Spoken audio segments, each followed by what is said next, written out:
Hi, I'm Lydia and you're watching Ketosis Focus. Today we're going to talk about whether you should track or not track. That's the question, so stick around.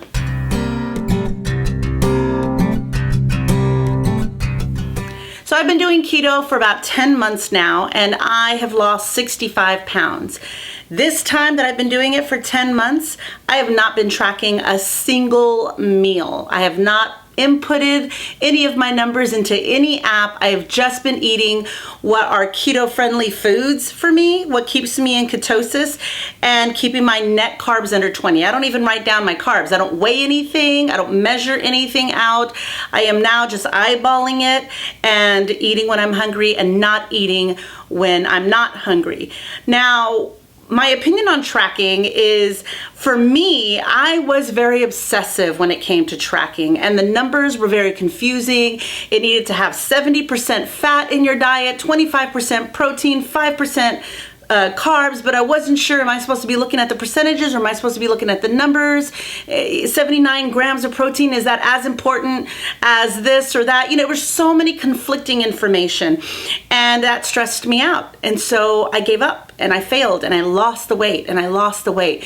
And I realized the biggest thing that I didn't do in the very beginning was look at ingredients. I was putting A1 sauce on my steak still because I'm like, hey, the back of the nutrition label says that it's only a couple of carbs, 3 carbs. I get 20 in a day, so this is fine.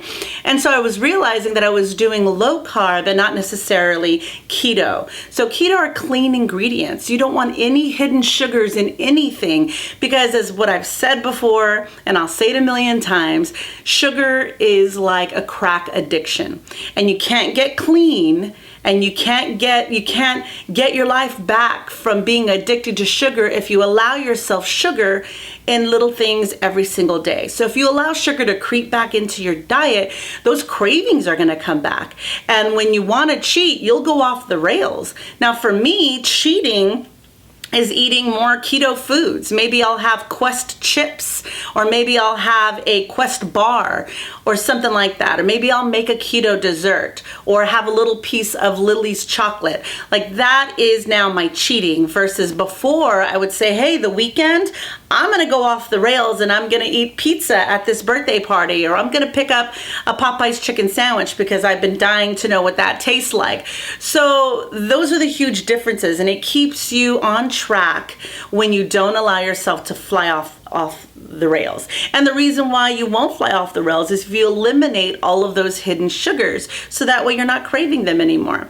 Now, I will say, if you've never, ever done keto before and you're just getting started on your keto journey, download the free Carb Manager app or MyFitnessPal, but I use the Carb Manager app because I love it. I still use it and I input my weight weekly every time I do my weigh-ins, and that's kind of how I keep track of my losses. But I would say download it and start putting stuff in so you know how many carbs are in certain things. Or let's say you have a recipe that you want to try out and you want to input all of those ingredients in there so you can see what a serving of that one casserole will be like for you. So that way, if you have one serving, you'll know what that is in your Carb Manager app. You'll be able to see it there.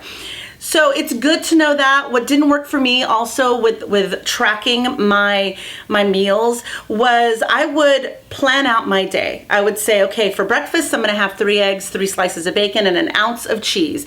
Then for dinner, I'm gonna have a steak with grilled mushrooms and onions, and I'm gonna have roasted broccoli with an ounce of Parmesan cheese sprinkled on it.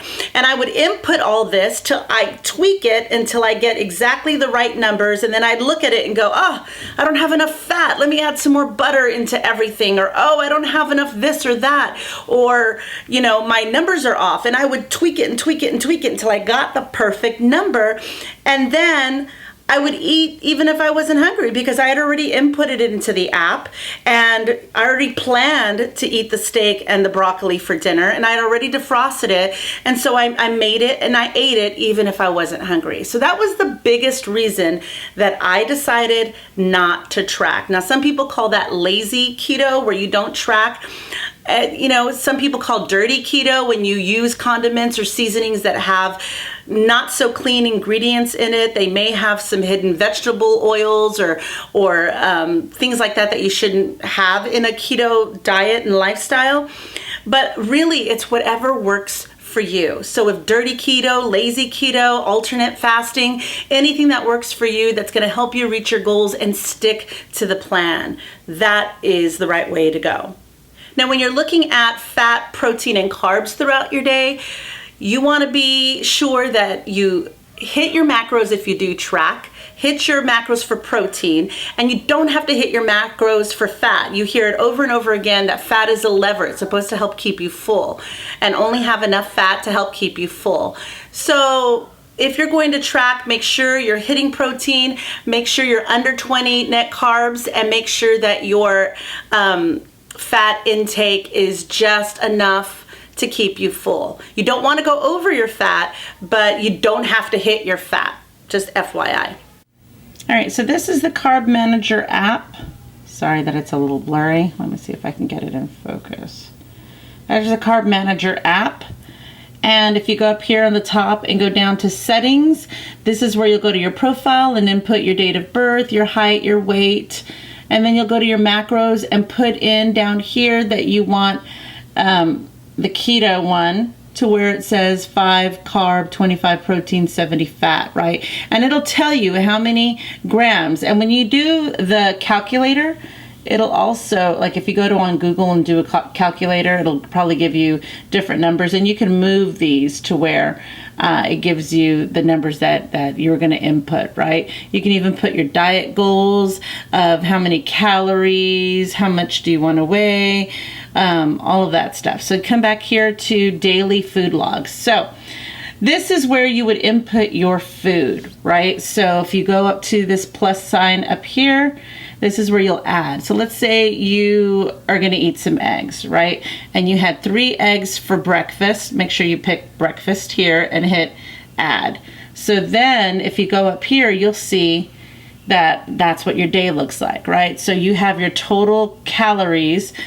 Here it's 1235 for me, and if I had 3 eggs in the morning, that's 230 calories, 19 grams of protein, 16 grams of fat, and that's what my macros. And if you go to in-depth, it'll show you what your day looks like. Let's say you cooked those eggs in Kerrygold butter, so you hit the plus sign.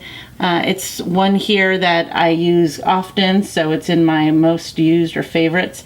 And then you go up here and added 2 tablespoons of butter. So adding those 2 tablespoons of butter shows you how much fat that you used for breakfast. 3 eggs, scrambled eggs, let's say, cooked in butter is 38 grams of protein, 433 calories out of the 1200, and only 2 net carbs out of the 20 that you give yourself for the day. So that gives you an idea. Let's say you want a chicken breast for dinner, and let's say you're planning on eating 6 ounces for dinner, right? And let's say you want broccoli, and you're going to have a cup of broccoli for dinner. So that's what you had planned to eat for the day. So when you come back here and you see, oh, your protein is at 74 grams and out of 77, so that's good. You're still at only 758 calories out of 1235, and then only 46 grams of fat. So when you come over here to your in-depth, you'll see that you are not eating at 70% fat. You're only at 57. So those kinds of things is what stressed me out. I always stressed about, like, oh man, I don't have enough fat. How am I going to get fat in there? So I would do a bulletproof coffee. So I think I have it under my foods, and I would have my bulletproof coffee, 10 ounces. Let's say I had that for lunch. And when I put it in there, like, the fat would just move so much more.